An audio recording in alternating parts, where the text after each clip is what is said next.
بسم اللہ الرحمن الرحیم۔ معزز ناظرین السلام علیکم۔ آپ تمام ناظرین کا استقبال کرتا ہوں ہمارے پروگرام ذکر و فکر میں۔ آج کے پروگرام میں ہم انشاءاللہ گفتگو کریں گے فضیلت کے بارے میں۔ جی ہاں ناظرین، فضیلت کیا ہے اور سب سے زیادہ فضیلت والا با انسان کون ہے، اس کے بارے میں بھی آج ہم تھوڑا جان لیتے ہیں۔ اس سے پہلے آئیے ملاقات کرتے ہیں، ہر بار ہمارے پروگرام میں جڑتے ہیں، ایک بار پھر سے آج ہمارے ساتھ جڑ رہے ہیں عالی جناب مولانا غلام عباس صاحب۔ سب سے پہلے ان سے ملاقات کرتے ہیں۔ السلام علیکم۔ علیکم السلام ورحمۃ اللہ وبرکاتہ۔ بہت بہت شکریہ، آپ کا خیر مقدم ہے ہمارے پروگرام میں۔ الحمدللہ میں بھی شکر گزار ہوں۔ دو باتیں یا چند لفظ ایسے جو صاحبان ایمان و تقوی یا انسان کو فائدہ پہنچاتے ہیں۔ بے شک مولانا صاحب، پروگرام کے شروعات میں بتانا چاہوں گا آپ کو کہ ہم نے سوچا کہ آج کے پروگرام میں فضیلت کے بارے میں تھوڑا سا بات کر لیا جائے، کیونکہ فضیلت کیا چیز ہے سمجھ میں نہیں آتا، اور سب سے زیادہ فضیلت والا انسان کون ہے، اور قرآن مجید نے فضیلت کی طرف کیا اشارہ کیا ہے۔ تو میں چاہتا ہوں کہ مختصر طور پہ آپ پہلے فضیلت کا تعارف کرا دیں۔ اعوذ باللہ من الشیطان الرجیم، بسم اللہ الرحمن الرحیم، الحمد لأہلہ والصلاۃ علی اہلہا۔ ہماری زندگی میں فضیلت اور پستی، یہ دونوں چیزوں کا اپنے آپ میں تصور کیا جاتا ہے۔ کچھ لوگ وہ ہیں کہ جو اپنی صلاحیتوں اور استعداد کو، جو ان کے اندر خدا نے صلاحیتوں کا خزانہ رکھا ہے، اس کو استعمال کر کے زمانے میں، سماج اور معاشرے میں خود بھی فائدہ حاصل کرتے ہیں اور دوسروں کو بھی نفع پہنچاتے ہیں، تو وہ اپنے فضائل کے اعتبار سے فضیلت اختیار کر لیتے ہیں۔ اور کچھ لوگ وہ ہیں کہ جو اللہ کی دی ہوئی نعمتوں کو غلطیوں میں استعمال کرتے ہیں، تو وہ پست اور مثلاً بدبختی کی طرف چلے جاتے ہیں۔ اچھا، فضیلت کے معنی یہ ہے کہ اگر آپ چند لفظوں میں سمجھنا چاہتے ہیں، یعنی وہ صلاحیتیں جو دوسروں کے پاس نہ ہوں، اس کو کہتے ہیں فضیلت۔ مثلاً فضیلت کے لیے جیسے انسان کے حافظے کا قوی ہونا، یہ ایک فضیلت ہے کہ انسان کی یادداشت بہت اچھی ہے، مگر یہ یادداشت یا یہ حافظہ سب کا ایک جیسا نہیں ہوتا۔ کچھ لوگ وہ ہوتے ہیں جن کا حافظہ بہت قوی ہوتا ہے اور ان کو ہر بات یاد رہتی ہے، تو اس اعتبار سے کہ چونکہ ان کو ہر بات یاد رہتی ہے، تو حافظے کے طور پر یہ صاحب فضیلت ہو گیا اس انسان پر جس کو کوئی بات یاد ہی نہیں رہتی۔ یہ ایسا نہیں ہے کہ اس آپ انسان، کہنا یہ چاہ رہے ہیں کہ جو کوالٹیز ہمارے اندر ہے، پائی جاتی ہیں، جی، اسے فضیلت کہتے ہیں، جو کوالٹی اللہ نے جو دیا ہمیں جو دی ہے، ہم اس کو صحیح استعمال کریں، لیکن وہ بھی ایک جیسی کوالٹیز نہیں ہے کہ ایک جیسی صلاحیتیں نہیں ہیں۔ مثلا ایک انسان کا حافظہ قوی ہے، ایک انسان کا حافظہ پست ہے۔ ایک انسان مثلا جو ہے علم حاصل کرنے میں بہت مضبوط ہے، دوسرا انسان علم حاصل کرنے میں اتنا مضبوط نہیں ہے۔ ایک انسان کی اندرونی طاقت، جس کو ہم اندر کی قوت کہتے ہیں، وہ بہت مضبوط ہے، اور ایک انسان بہت جلدی ہوپلیس ہو جاتا ہے۔ ایک انسان وہ ہے جو بہادر ہے، دوسرا انسان مثلا بزدل ہے۔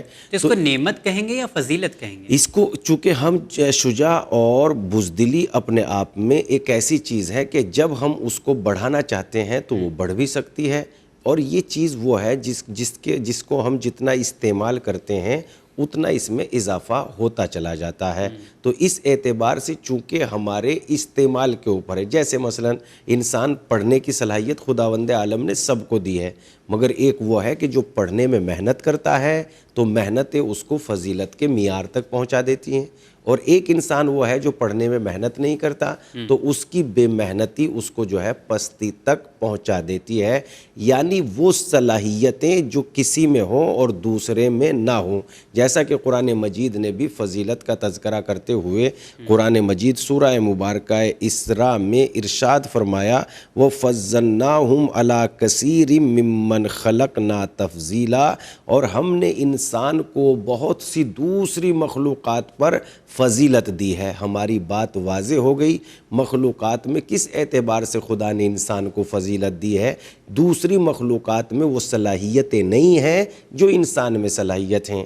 مثلا دوسری مخلوقات غذا کھاتی ہے مگر اس بات کی پرواہ کیے بغیر کہ حلال ہے یا حرام، دوسری مخلوقات رہتی ہیں مگر اس بات کی پرواہ کیے بغیر کہ وہ گندگی میں بیٹھ رہی ہیں یا پاکیزگی میں۔ دوسری مخلوقات کو بھی سردی اور گرمی لگتی ہے مگر اس بات کے سے وہ بے نیاز ہیں کہ وہ اپنا لباس تیار کر سکیں، مگر انسان کو خداوند عالم نے یہ ساری صلاحیتیں دی ہیں۔ وہ اندھیرے اجالے کے فرق کو جانتا ہے، گندگی پاکیزگی کے فرق کو جانتا ہے، اور انسان بیٹھنے اٹھنے کے آداب اور طریقوں کو جانتا ہے، اور غذا کون سی اسے فائدہ پہنچائے گی اور کون سی نقصان، انسان سب جانتا ہے۔ انسان جو ہے اپنی عقل کی روشنی میں سب جانتا ہے، اس لیے خدا نے انسان کو عقل دے کے اس کو ساری مخلوقات پر افضل بندہ بنا دیا۔ اسی لیے اشرف المخلوقات کہتے ہیں، اسی لیے انسان کو اشرف المخلوقات، کیونکہ اس کے پاس سوچنے سمجھنے کی صلاحیت ہے۔ بس یہی سوچنے سمجھنے کی صلاحیت کتنی، کس کا معیار کیا ہے، یہی معیار جس کا بلند ہوتا ہے وہ بافضیلت ہو جاتا ہے، اور جس کا پست ہوتا ہے وہ بے فضیلت ہو جاتا ہے۔ چلیے، یہ انسان کے اندر الگ الگ کوالٹیز ہوتی ہے تو اس کے حساب سے اس کی فضیلت ہے، لیکن قرآن مجید کی اگر ہم بات کریں، کیونکہ ہم ذکر و فکر میں زیادہ تر ان چیزوں کو دلیل کے ساتھ پیش کرتے ہیں کہ جو ناظرین کے سامنے واضح ہو جائے، تو میں چاہتا ہوں کہ قرآن مجید نے فضیلت کس چیز کو قرار دیا ہے؟ جب ہم قرآن مجید کی بات کرتے ہیں کہ قرآن مجید نے فضیلت کن چیزوں کو قرار دیا ہے، تو پہلی چیز تو قرآن مجید فضائل کے اعتبار سے کوشش اور محنت کو، جہاد کو سب سے بڑی فضیلت قرار دیتا ہے ان انسانوں پر جو کوشش نہیں کرتے، یعنی جو کوشش کرتے ہیں ان پر، اور جو کوشش نہیں کرتے ان دونوں میں فرق دونوں کر سکتے ہیں۔ پہلے ہم یہاں پر یہ بات سمجھ لیں کہ ہم مثلا دو انسان ہیں، آپ بھی ہیں اور ہم بھی ہیں۔ آپ بے پناہ کوششیں کر رہے ہیں، جسم میرا بھی ٹھیک ہے، زبان میری بھی صحیح ہے، آنکھیں میری بھی صحیح ہے، حالات میرے بھی ٹھیک ہیں، مگر میں بالکل کوشش نہیں کر رہا ہوں، میں کاہل ہوں، میں سست ہوں۔ تو اس بنیاد پر چونکہ آپ محنت کر رہے ہیں تو خود بخود آپ صاحب فضیلت ہو ہی جائیں گے نا۔ تو اسی بنیاد پر قرآن بھی کوشش اور محنت کرنے کو سب سے بڑی فضیلت قرار دیتے ہوئے قرآن کی ایک آیت میں آپ کی خدمت میں پیش کرتا ہوں۔ اللہ نے قرآن مجید میں ارشاد فرمایا، لیسا للانسان الا ما سعی، نہیں ہے انسان کے لیے کوئی چیز نہیں ہے، یعنی نہ اس کے پاس عزت ہے نہ اس کے پاس ذلت ہے، انسان کے لیے کوئی چیز ہی نہیں ہے الا ما سعی، مگر یہ کہ جس میدان میں وہ کوشش کرے گا وہ میدان اس کو حاصل ہوتا چلا جائے گا۔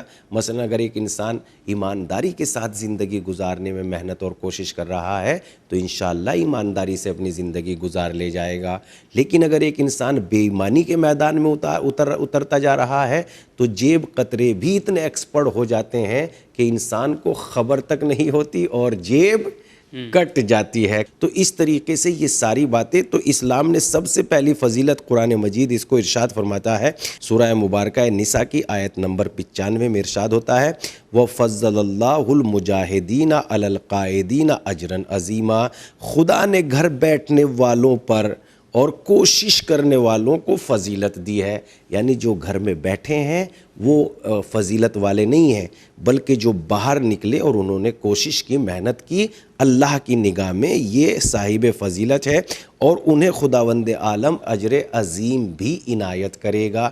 یعنی مجاہدین کے لیے فضیلت بھی ہے اور اجر عظیم بھی ہے، پہلی بات۔ دوسری چیز یہ ہے کہ علم کی فضیلت، جس قوم کے پاس جتنا زیادہ علم ہو جاتا ہے اتنی ہی وہ قوم صاحب فضیلت ہو جاتی ہے۔ یہ قرآن مجید کی ان آیتوں کو آپ پیش کر رہا ہوں، قرآن مجید کی آیتوں کو میں آپ کی خدمت میں پیش کر رہا ہوں کہ سورہ مبارکہ نمل کی آیت نمبر 15 میں یہ بات ارشاد ہوتی ہے، وَلَقَدْ، علم کی فضیلت کے بارے میں قرآن کہتا ہے، وَلَقَدْ آتَيْنَا دَاؤُودَ سُلَيْمَانَ عِلْمًا وَقَالَ الْحَمْدُ لِلَّهِ الَّذِي فَضَّلَنَا عَلَى كَثِيرٍ مِّنْ عِبَادِ الْمُؤْمِنِينَ، اور ہم نے داؤد اور سلیمان کو علم عطا کیا تو انہوں نے کہا ساری تعریف اس خدا کے لیے جس نے ہمیں اپنے اکثر بندوں پر برتری دی ہے علم کی بنیاد پر۔ اس کے بعد وہ لوگوں کو فضیلت حاصل ہے جو بندگان خدا کی خدمت کرتے ہیں، یعنی اللہ نے جو مال دولت انہیں دیا، علم دیا ہے تو بے پڑھوں کو دیتے ہیں، مال دیا ہے تو محتاجوں پہ خرچ کرتے ہیں، اور وہ اللہ کی بارگاہ میں انفاق کرتے ہیں جو بھی کچھ ان کے پاس ہے، جیسا کہ قرآن مجید میں ارشاد ہوتا ہے سورہ مبارکہ حدید آیت نمبر 10، لا یستوی منکم من انفق من قبل الفتح وقاتل اولئک اعظم درجۃ من الذین انفقوا من بعد وقاتلوا، جنہوں نے فتح مکہ سے قبل انفاق اور جہاد کیا ان کا رتبہ ان لوگوں سے زیادہ ہے جنہوں نے فتح مکہ کے بعد انفاق اور جہاد کیا۔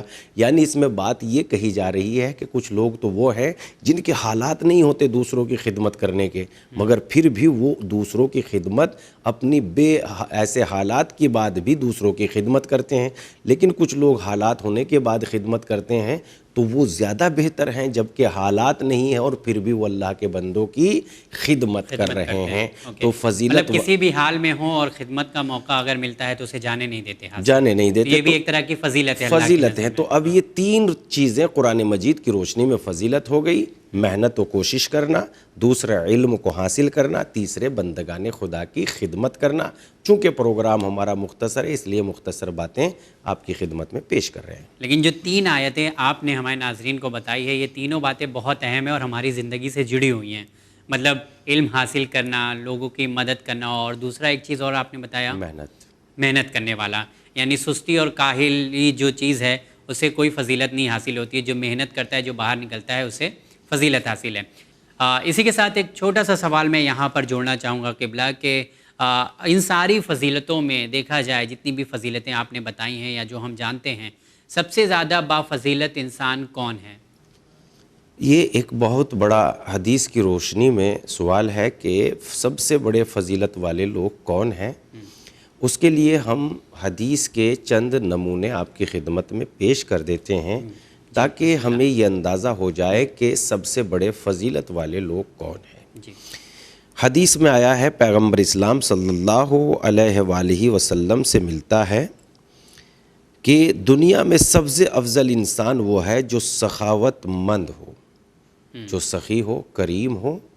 سخاوت مند انسان جو ہے عیب اور گناہوں کی وجہ سے اپنی سخاوت کو روکتا نہیں، بلکہ وہ یہ سوچ کے دوسروں کے گناہوں پہ پردہ ڈال دیتا ہے کہ خداوند عالم کی بارگاہ میں تو بھی تو گناہگار ہے، جب تیرے گناہوں پہ خدا نے پردہ ڈال دیا ہے تو بھی دوسروں کے گناہوں پر، یعنی وہ کسی کو اس وجہ سے نہیں کہتا کہ رسوائی نہیں کرتا، ذلیل نہیں کرتا، بلکہ چونکہ اس کی عادت ہے سخاوت اور کرم کرنا، لہذا وہ کسی کے عیب کو نہیں دیکھتا، کریم سخی سخاوت کرتا چلا جاتا ہے۔ اس کے پاس احساس ہے کہ اگر اس کے ساتھ ایسا ہو رہا ہے تو میرے ساتھ بھی ایسا ہو سکتا ہے، ایسا ہو سکتا ہے۔ پھر وہ دوسری طرف مخلوقات، پھر اس کے پاس بہت سارا علم ہوتا ہے جو اس کے ساتھ جو ہے بندگان خدا کو وہ الگ الگ طریقے سے غور کرتا ہے، اپنی یہاں تک کہ اپنے دشمن پر بھی وہ رحم و کرم کرنے کے لیے تیار ہو جاتا ہے۔ یہ ایک بہت بڑی فضیلت ہے۔ دوستوں پہ کرم کرنا سب کو آتا ہے، جو دشمن پر کرم کر دے صحیح معنوں میں کریم وہی ہے، اس لیے کہ دعا سلام کرنے والوں پر تو کوئی بھی مہربان ہو سکتا ہے، لیکن مشکل بہت ہے، لیکن ظاہر سی بات ہے کہ کانٹوں میں پھول کھلتے ہیں، اتنی آسانی سے تھوڑا ہی فضیلتیں ملتی ہیں۔ فضیلتوں کو حاصل کرنے کے لیے تو بہت زیادہ مشکلات کو برداشت کرنا پڑے گا۔ سونا جب تک کھرا سونا نہیں بنتا، جب تک اس کو مثلا کٹھالی پہ آزمایا نہ جائے، تپایا نہ جائے، پکایا نہ جائے، تب تک وہ یہاں تک کہ مٹی بھی برتن نہیں بنتی جب تک اس کو آگ میں ڈال کے لال نہ کر دیا جائے، سرخ نہ کر دیا جائے۔ تو عظمت پانے کے لیے مشکلات کی بھٹیوں سے تو گزرنا پڑے گا جناب۔ اگر ہم مشکلات سے گھبرا رہے ہیں تو پھر عظمتیں نہیں مل سکتی، پھر مثلاً ایسا کوئی طریقہ نہیں ہے کہ جو ڈائریکٹ عظمت مل جائے، فضیلت مل جائے، اس کے لیے محنت کرنا ہی ہے انسان کو۔ نہیں، پھر اس کی کوئی ویلیو نہیں رہے گی نا۔ مثلا اگر انسان نے جو ہے پڑھنے میں محنت نہیں کی اور کوئی انسان بہت بڑا رتبے والا ہے، اس نے اٹھا کے نوکری دے دی، تو یہ پھر کوئی فضیلت نہیں ہے، بلکہ یہ تو کسی کی عطا ہے۔ اور عطا پہ فضیلت نہیں ملتی، کوششوں پہ فضیلت ملتی ہے۔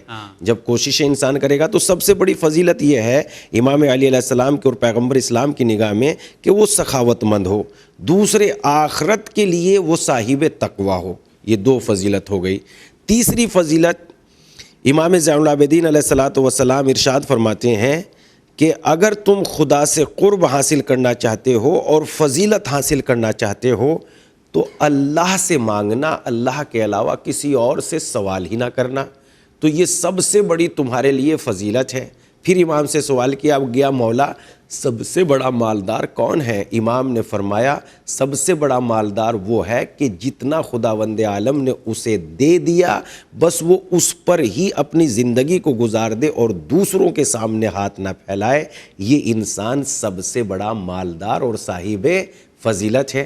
پھر سوال کیا گیا، مولا اور فضیلت کے دروازے کیا ہیں؟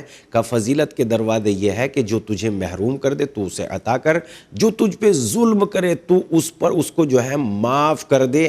اگر تو نے یہ درجے حاصل کر لیے تو اللہ کی بارگاہ میں سب سے بڑا صاحب فضیلت ہو جائے گا۔ جی بہت بہت شکریہ جن حدیثوں کا آپ نے سہارا لیا ہمارے پروگرام میں، اور جو آیتیں آپ نے پیش کی ہیں، آج ہم لوگوں کو سمجھ میں آ رہا ہے کہ فضیلت کسے کہتے ہیں۔ ہم یہ سمجھتے تھے کہ یہ سب چیزیں جو ہیں ہمیں دی ہوئی ہیں، لیکن یہ ایک فضیلت نہیں ہے۔ اس کا احساس کریں کہ اللہ نے جو نعمتیں ہمیں دی ہیں وہ ایک فضیلت ہے ہمارے لیے۔ قبلہ آپ کا بہت بہت شکریہ، انشاءاللہ اگلے ایپیسوڈ میں پھر آپ سے ملاقات کریں گے۔ ضرور انشاءاللہ، آپ کا بھی شکر گزار ہوں۔ جی ہاں ناظرین، جاتے جاتے صرف اتنا کہنا چاہوں گا، اللہ تعالیٰ نے بہت ساری نعمتوں سے ہم سب کو نوازا ہے، اس نعمت کا ہمیں شکریہ ادا کرنا چاہیے اور دھیرے دھیرے زندگی میں آگے بڑھتے جانا چاہیے، جس سے ہمیں فضیلت ملتی جائے گی، لیکن محنت کے ساتھ۔ انشاءاللہ پھر کسی پروگرام میں آپ تمام ناظرین سے ملاقات کریں گے۔ دیکھتے رہیے چینل میں، بہت بہت شکریہ۔